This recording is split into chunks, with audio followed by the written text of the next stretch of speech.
ডাকনাম মনে হয় জান্নাতুল। তো ওই মেয়ের লাশটা আমরা ভিন্নখালি বাড়িতে পাই। তো লাশটা আমরা যে অবস্থায় পাইছি এটা আসলে আমরা কনফিউজড দেখি কি হইতে পারে।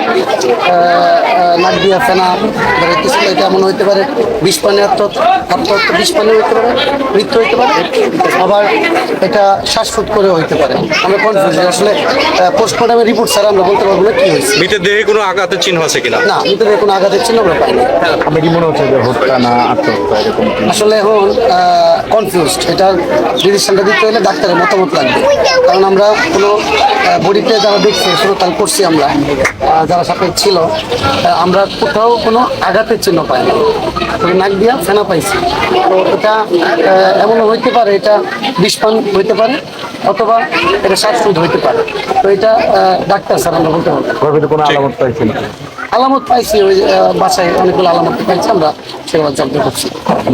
যে রক্ত পড়েছিল এটা মনে হচ্ছে রক্ত দাগ পাইছি, এটা মেঝেতে পাইছি। তো এটা আমরা দেখবো এটা কেন ছিল, থেকে আসতো। কে কে থাকতো আর কারে পাইছেন কারে পান? এখানে আমরা দুইজন ভাড়াটিয়া থাকতো।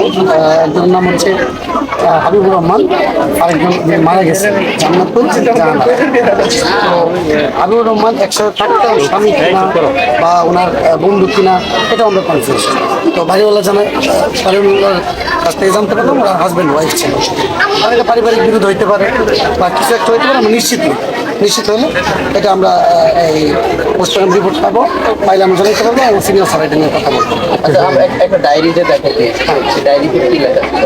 ডায়েরিটা আপনাদের তো দিলাম, ডায়েরিটা কি লেখা ছিল এটা তো আপনারা একটু দেখেন, যে ডায়েরিটা দিচ্ছি, ডায়েরিটা লেখা ছিল আমাদের মৃত্যুর জন্য আমরা নিজেরাই দায়ী, তো দায়ী নাই এটা কথা লিখেছে।